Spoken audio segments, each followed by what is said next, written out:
Bom dia, boa tarde ou boa noite, conforme seja o horário que estejam me ouvindo. Dando sequência ao estudo do livro Paulo Estevão, de Francisco Cândido Xavier, do nosso querido Chico, pelo Espírito Emmanuel. Então, essa rica, linda história, né, que nós estamos vendo aqui, hoje nós vamos dando continuidade. Semana passada, nas últimas semanas, a gente estava vendo o capítulo que tratava ali da pregação de Estevão, né?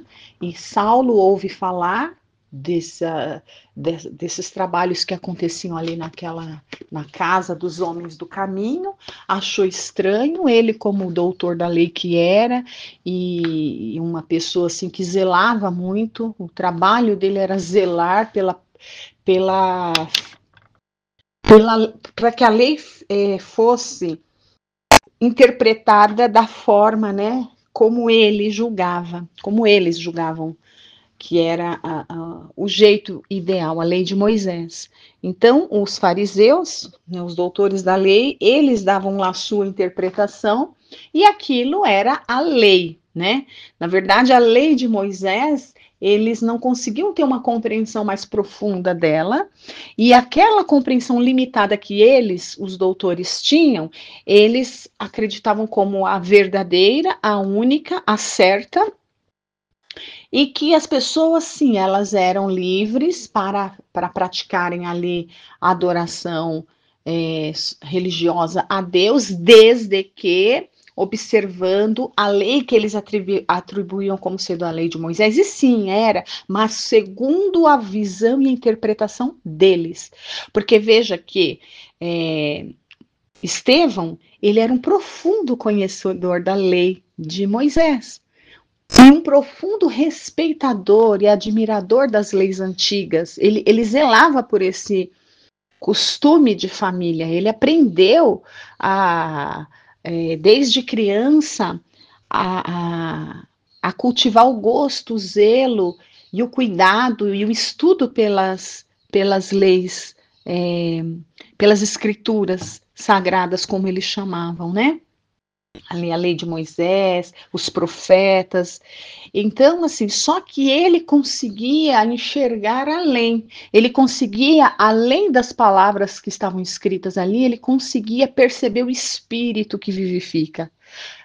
Né? Estevão já tinha essa possibilidade, desde quando ele era Gesiel, né? Aquele rapaz ali no comecinho do livro. Depois que ele teve que mudar ali a sua identidade para Estevão, ele tinha o mesmo conhecimento profundo que Saulo, só que a sua visão era mais ampla do que a de Saulo. Mas Saulo era um doutor da lei, e os doutores da lei achavam que a visão tinha que ser estritamente da forma. É como se eles tivessem um óculos que enxergasse a lei mosaica de um jeito e que todo mundo tinha que enxergar do mesmo jeito, tinham que usar, digamos assim, o mesmo óculos para enxergar e interpretar do mesmo jeito. Ninguém poderia enxergar a mais, né? E creio eu que no fundo, quando Saulo viu a pregação de, de, de Estevão, lá no seu íntimo, ele percebeu que ele conseguia enxergar algo a mais que ele, Saulo, não conseguia, e pelo seu orgulho foi isso que enfureceu. Ele sentiu seu orgulho profundamente ferido, né? E foi assim que ele admoestou é, para que Estevão fosse intimado a prestar declarações agora formalmente. E esse capítulo que nós vamos começar agora, nós vamos perceber aqui como que o nosso direito moderno, ele traz muito mesmo do direito romano, desse período aqui que estamos lendo o livro. Né? Então, a forma como o modelo de justiça que nós temos, né, na sociedade, falando aqui do nosso direito brasileiro, tanto que na faculdade de Direito, a gente tem uma matéria que se chama Direito Romano, a gente aprende logo no primeiro ano da faculdade, Direito Romano. Por quê? Porque as bases, a forma como se conduz um processo é muito, muito, muito, muito, até institutos assim jurídicos que a gente tem, é muita coisa semelhante ao direito romano. Veja que, quer ver, a primeira similaridade, veja que Saulo queria fazer uma admoestação ali, na hora, vendo a pregação de Estevão, né? Só que ali ele estava informalmente. Então é a mesma coisa que uma pessoa, nos dias de hoje, uma autoridade, um juiz, um delegado, um promotor, sei lá, uma pessoa investida de uma autoridade, só que assim, no momento de lazer dela, ela não está no exercício da sua função, tá, sei lá, passeando, tá viajando, igual o juiz que estava andando no calçadão e se opôs, né? A seguir a regra só porque ele era juiz. Isso não cabe, né? Mas vamos um exemplo mais prático. A pessoa ela não está investida de autoridade nenhuma, ela está ali a paisana, digamos assim, né? Um policial, uma autoridade qualquer que ela não está no momento do exercício da sua função, e aí ela acha que, eu sou juiz, eu acho que tem indício de alguma coisa acontecendo naquela casa, eu vou invadir aquela casa daquela pessoa ali, porque eu sou juiz. Pode fazer isso? Não pode. Então, mais ou menos, Saulo até tentou, de alguma forma, admoestar o Estevão ali, só que ali ele não estava, ele foi fazer uma visita, ele foi lá como uma pessoa que vai assistir a palestra, como todos os outros. Então, ali, naquele momento, eles eram livres para falar o que quisessem, e Estevão, que conhecia bem as leis, falou para ele, bom, eu estou aqui, eu estou fazendo vandalismo? Não. Eu estou praticando algum ato que deixe margem a querer me levar para prestar? Não, né? Então, assim, eu só posso ir se eu for instado formalmente, né? Então, o que fez Saulo? Ele ficou muito bravo, como a gente viu, né? E ele encontrou uma forma, ele foi lá conversar com uma pessoa do Sinédrio para que fizesse uma acusação formal, entende? Né? Então, assim, que é o que nós, no direito de hoje, chamamos de notícia-crime ou denúncia, né? Então, assim, ele fez um combinado, mancomunou, né? Vamos usar um termo assim mais forte, porque na verdade não tinha nada, só que ele pegou, Saulo vai procurar uma pessoa também do Sinédrio que simpatizava com as suas ideias, ou seja, um que também era contrário, e combina com ele, fala, ó, vai lá você e faz uma acusação formal, porque quando você fizer a acusação formal, eu não vou deixar passar batido, né? Aí essa pessoa que nós lemos aí semana passada, que também não era simpatizante, dos trabalhos ali que eram que aconteciam na Casa do Caminho, foi lá e fez uma acusação formal contra Estevão, e aí sim Estevão foi intimado, digamos assim, a prestar esclarecimentos, e aí ele não podia se furtar, né? É o que nós temos hoje. Uma pessoa, quando ela é intimada ou quando ela é citada formalmente perante a lei, ela não pode se esquivar, sob pena de estar até cometendo um delito de desobediência, né? Então, ali nesse caso agora, Estevão não podia se furtar a ir perante o Sinédrio para apresentar lá as suas, para ser ouvido, né? E nós vamos perceber que é como se fosse uma audiência, né?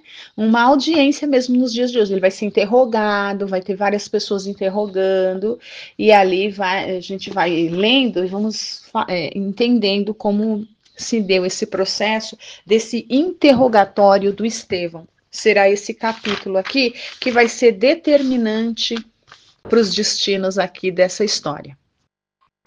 Então, começando aqui a leitura, né? Ante o Sinédrio, capítulo 6 do livro Paulo e Estevão.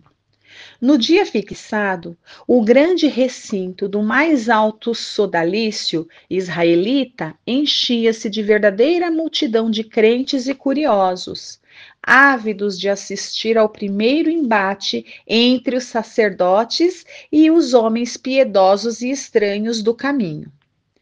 Então, na verdade, não foi só Estevão, né? Foram mais alguns ali foram intimados a comparecer. A Assembleia congraçava o que Jerusalém tinha de mais aristocrático e de mais culto.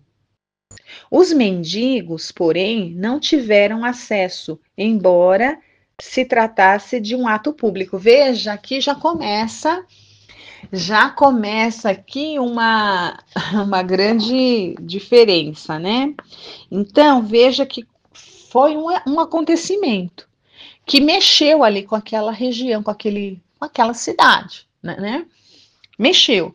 Então, foi um acontecimento, essa audiência, digamos assim. E o que aconteceu?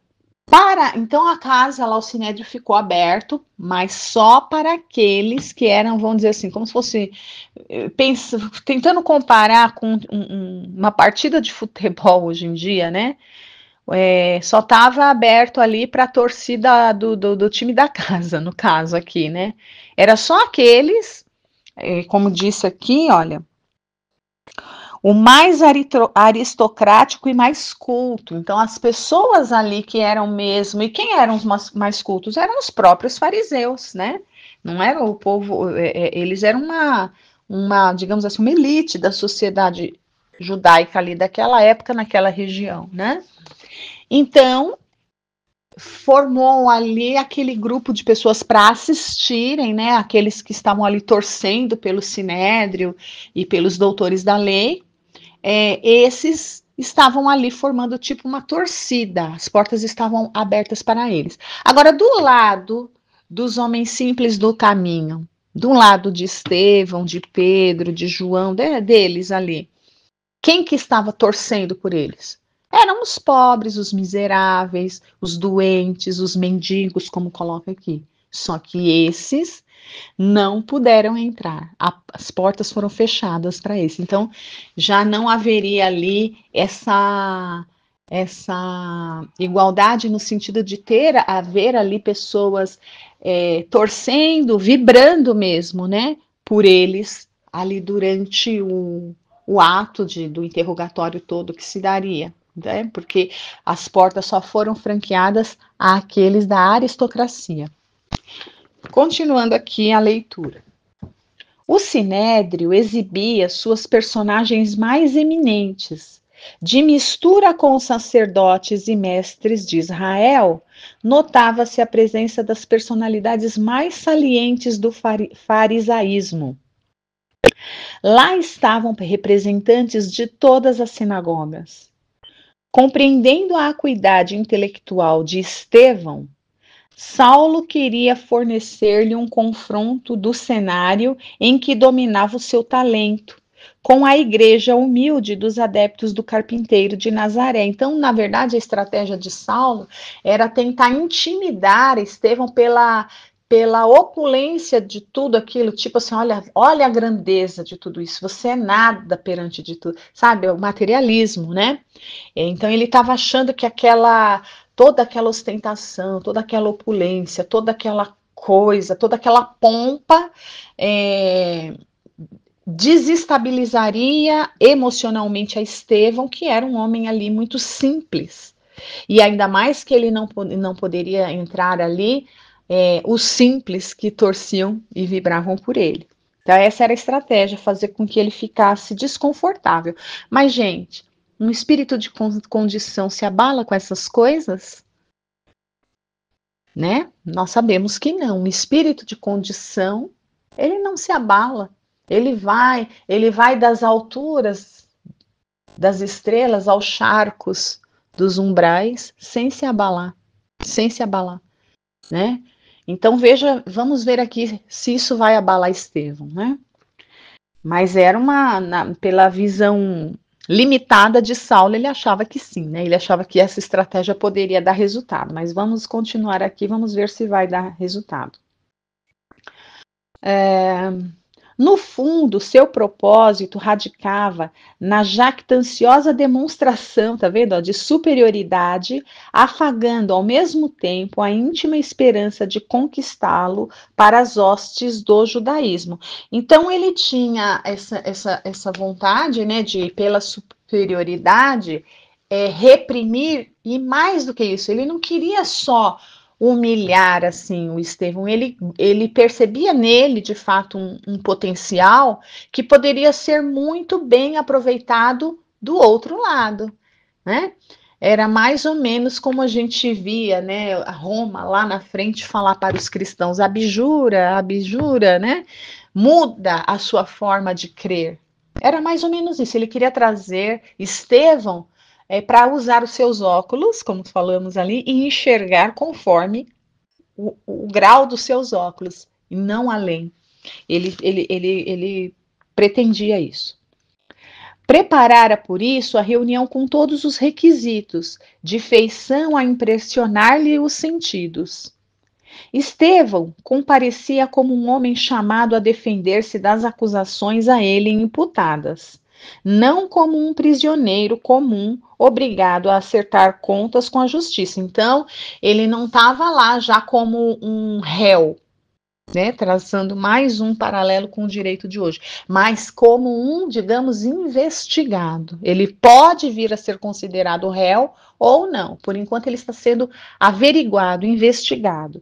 Então, foi imputada ali algumas acusações contra ele e vai iniciar todo um processo para se verificar se ao final ele será considerado réu. E se for considerado réu, será julgado, se sim ou não, né? Então vamos lá. Examinando, pois, a situação, Estevão, né, rogou com insistência aos apóstolos Galileu não o acompanhassem. Então ele pede para que naquela hora ali, porque todos foram, mas a intimação era para ele.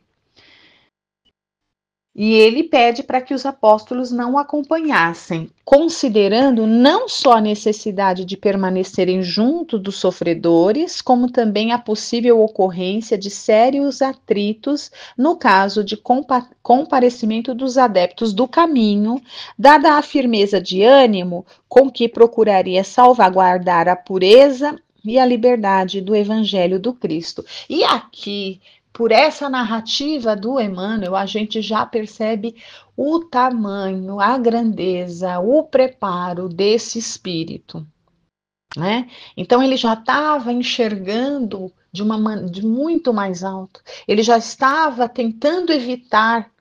Ele não estava agindo ali por impulso como Saulo. Ele não estava agindo ali por impulso como Saulo. Ele estava refletindo, ele estava enxergando a situação de mais alto, percebendo o perigo da situação, percebendo o risco que a obra poderia estar correndo, né? Então ele prefere, ele fala, não, e sabendo, consciente de que aquele momento era o momento dele. Ali estaria começando o testemunho dele e não dos demais. A obra não poderia ser afetada naquele momento. Então ele preserva a obra do Cristo, ele preserva falando, não venham. Né? Eu aguento as pontas, eu vou fazer o que precisa ser feito, eu vou dar testemunho, enfim, a gente percebe essa clareza nele, né? Continuando a leitura. Além disso, os recursos que poderiam dispor eram demasiadamente simples, e não seria justo afrontar com eles o poderio supremo dos sacerdotes, que tinham encontrado recursos para crucificar o próprio Messias. Em favor do caminho, pontificavam apenas aqueles enfermos desventurados, as convicções puras dos mais humildes, a gratidão dos mais infelizes, ou seja, eles não tinham nada a favor deles. Só essas demonstrações desses mais pequeninos.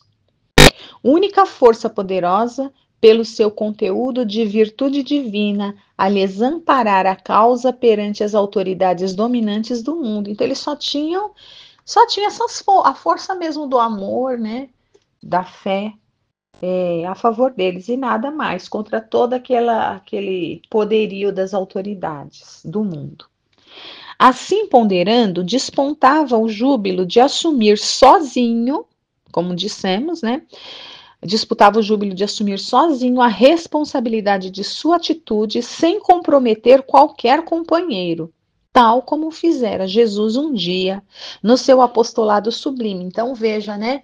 Ele já enxergava de mais alto, ele já conseguia fazer o que Jesus, imitar Jesus, né?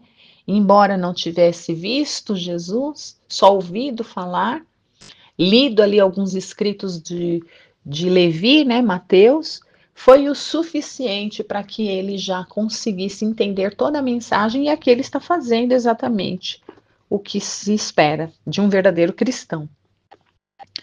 Se necessário, não desdenharia a possibilidade do derradeiro sacrifício no sagrado testemunho de amor ao seu coração augusto e misericordioso. Veja, ele estava enxergando de tão alto que ele já considerava, ele já estava ali naquele primeiro interrogatório onde ele nem era réu, mas ele já estava considerando a possibilidade, quase que como que antevendo tudo que se desenrolaria, né, no sentido até de estar disposto ali, ele foi sabendo tudo que ia acontecer com ele, inclusive o próprio sacrifício.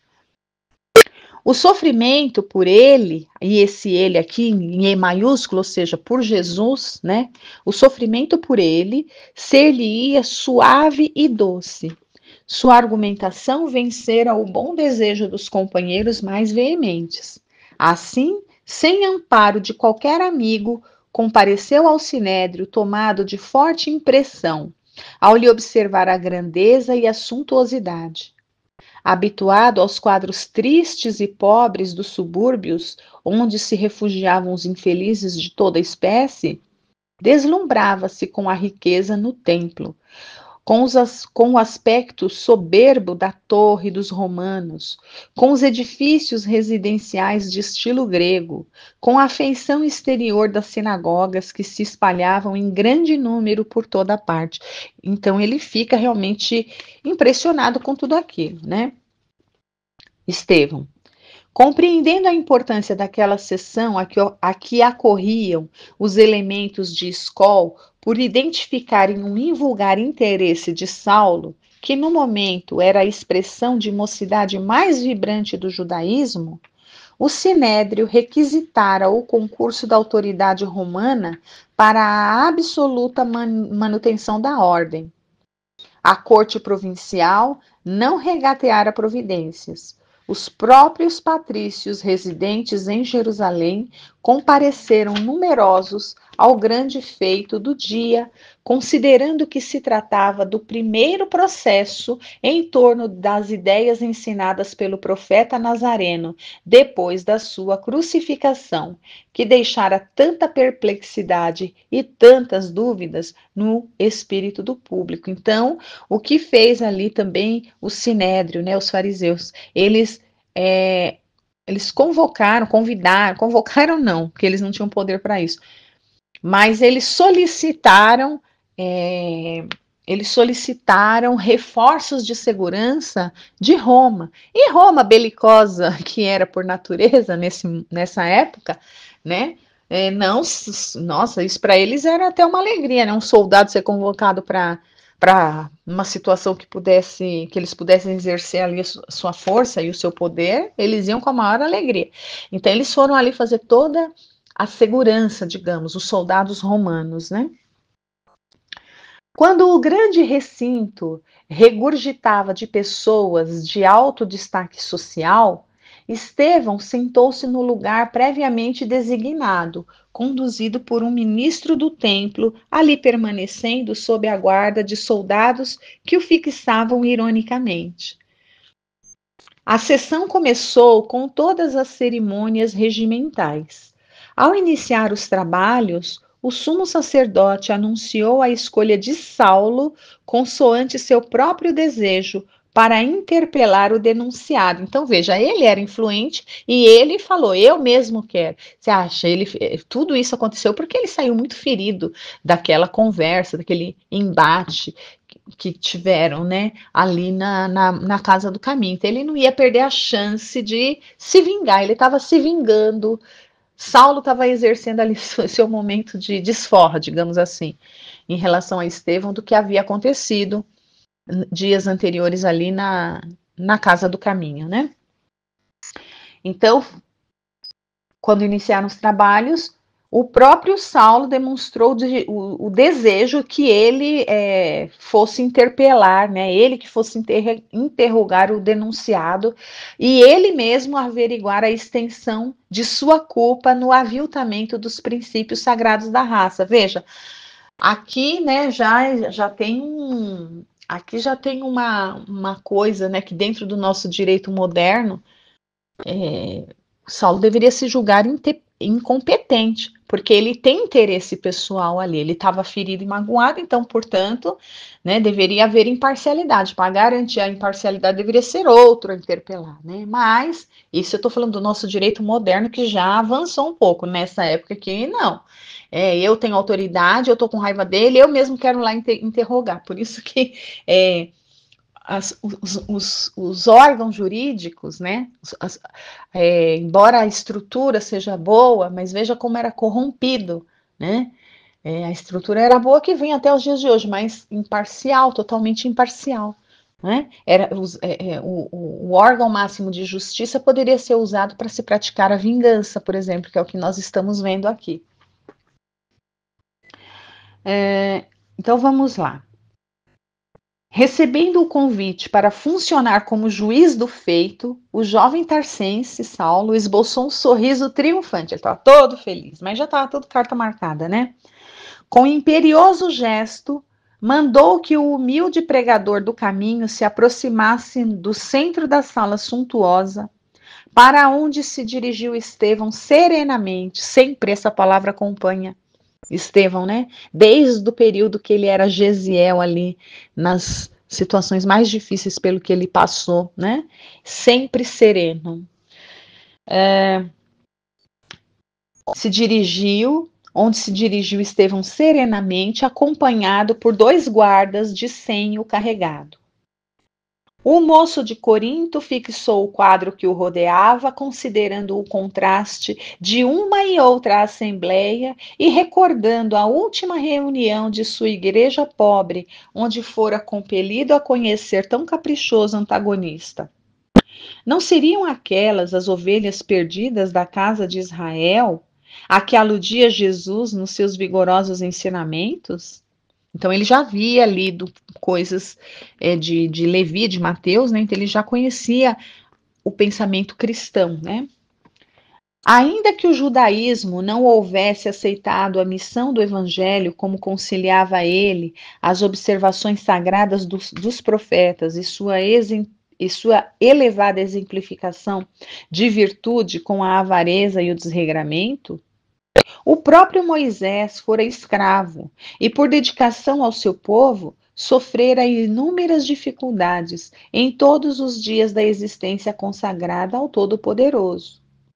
Jobe padecera miséria sem nome e dera testemunha de fé nos sofrimentos mais acerbos.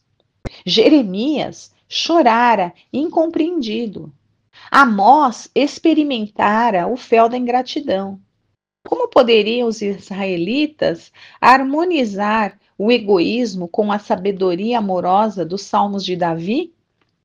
Estranhável que, tão zelosos da lei, se entregassem de modo absoluto aos interesses mesquinhos, quando Jerusalém estava cheia de famílias, irmãs pela raça, em completo abandono.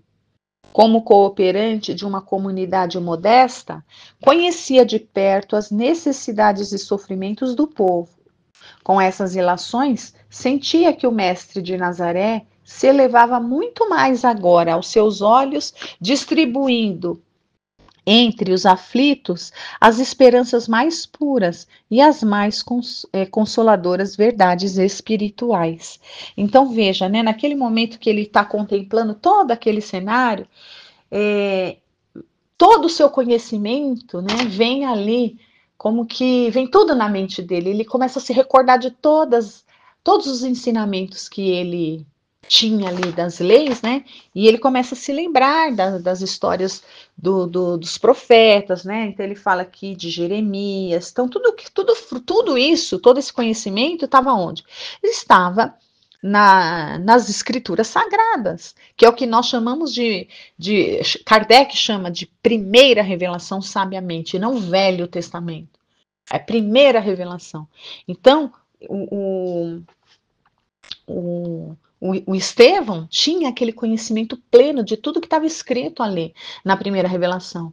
E aí vem tudo na mente dele. Ele começa a lembrar ali dos profetas, aí ele começa a amarrar com o que ele aprendeu dos escritos de Mateus sobre Jesus. E aí ele entende tudo e ele continua assim: puxa, mas como que eles não entendem, né? Como que eles não entendem? E ele fica ali observando.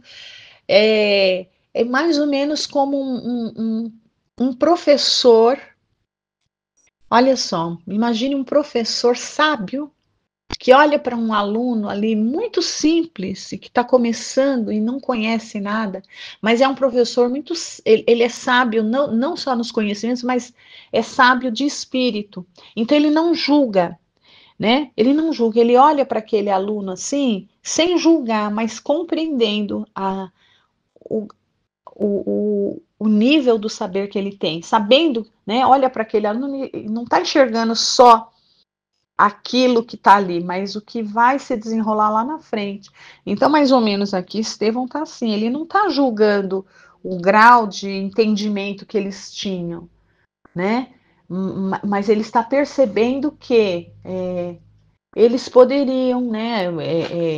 Eles ainda não compreendem, mas um dia vão compreender da forma como ele coloca aqui. Por isso que ele, nesse momento, ele lembra de Jeremias, ele lembra dos Salmos de Davi, ele lembra de Job, ele se lembra de Amós, né?